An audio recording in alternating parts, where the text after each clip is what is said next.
Hello viewers, how are you? ఈరోజు వీడియోలో నేను 2 టైప్స్ ఆఫ్ టిఫిన్స్ చూపించబోతున్నా. ఇక్కడైతే నేను గారెల కోసం గారెపిండి అయితే రెడీ చేస్తున్నాను. నైట్ గారెపిండి పట్టుకొని ఫ్రిడ్జ్లో పెట్టుకున్నానండి. అది లూజ్ అవ్వకుండా టైట్గా ఉంది పిండి. ఇప్పుడు ఆ పిండిలోకి ఉల్లిపాయలు, కరివేపాకు, పచ్చిమిర్చి, జీలకర్ర, దంచిన అల్లం వేసుకొని బాగా కలుపుకొని పక్కన పెట్టుకుంటున్నానండి. ఈరోజు వీకెండ్ అని నేనైతే 2 టైప్స్ ఆఫ్ టిఫిన్స్ రెడీ చేశానండి. మా బాబు కోసం గారెలు మరియు అట్టు కూడా వేసానండి, ఏదైతే అది తింటారని. సో ఇది కలుపుకొని పక్కన పెట్టుకొని ఇప్పుడు నేను చట్నీకి అయితే రెడీ చేస్తున్నానండి. ఇక్కడ నేను చట్నీ అయితే చేస్తున్నాను. ఫస్ట్ క్లిప్ మిస్ అయిందండి. అది పుట్నాల పౌడర్ చేసుకున్న తర్వాత పల్లీలు, పచ్చిమిర్చి, జీలకర్ర అయితే వేసి పేస్ట్ చట్నీ పెట్టుకున్నానండి. ఇప్పుడు ఇక్కడైతే తాలింపు వేస్తున్నాను చట్నీలోకి. ఈరోజు 2 టైప్స్ ఆఫ్ టిఫిన్స్ ఎందుకంటే ఇంకో టిఫిన్ వచ్చేసి మినప రొట్టెలు అండి. ఇవి చాలా హెల్త్కి చాలా మంచిదండి. చిన్నప్పటి నుంచి మా మదర్ వేసేవాళ్ళు. ఇక్కడైతే పోపు వేస్తానండి. ఇప్పుడు స్టవ్ వెలిగించి వండి పెట్టుకొని అందులోకి ఆయిల్ పోసుకున్నానండి.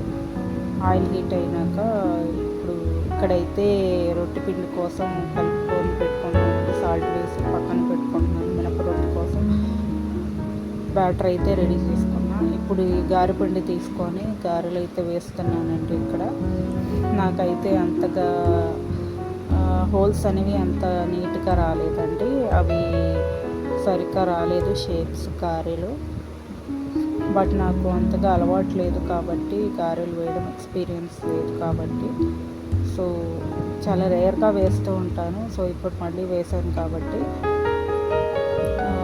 ఎలాగోలో సరిగ్గా లేకపోయినా టిఫిన్ అనేది చేసేయాలి కాబట్టి వేసానండి. సో టేస్ట్ అయితే బాగానే ఉందండి. అది హోల్స్ అనేవి నీట్గా రాలేదు. ఇప్పుడు ఇక్కడైతే నేను పెనం పెట్టుకొని నీళ్ళైతే చిమ్ముతున్నానండి. హీట్ అయ్యి ఇక్కడైతే నేను మినపిండి అనేది పెనం మీద వేస్తున్నానండి. 2 గంటలు వేసుకున్నాను చిన్న గంటితోటి. అప్పుడే మందంగా బాగా వస్తుందండి రొట్టె అనేది. ఈ రొట్టెలకి ఏంటంటే నూనె అనేది కొంచెం ఎక్కువే పడుతుంది. సో ఈ పిండి ఏంటంటే స్పెషాలిటీ, ఇందులోకి బియ్యం వేయమండి. బియ్యానికి బదులు ఇడ్లీ రవ్వ వేసుకుంటామండి.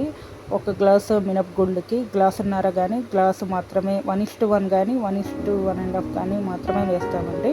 దోశలకి లాగా 1:2 వేయము. సో ఇది దీంట్లో మినపగుళ్ళు క్వాంటిటీ ఎక్కువ ఉంటుంది కాబట్టి ఇది మంచిదండి, ఒంటికి బలాన్ని ఇస్తుంది. చాలా చిన్నపిల్లలు కానీ పెద్దవాళ్ళకి కానీ ఎవరైనా తినచ్చు, చాలా హెల్తీగా ఉంటారు ఇవి చిన్నప్పటి నుంచి తినిపిస్తే. సో థ్యాంక్ యూ అండి. Thank you for watching.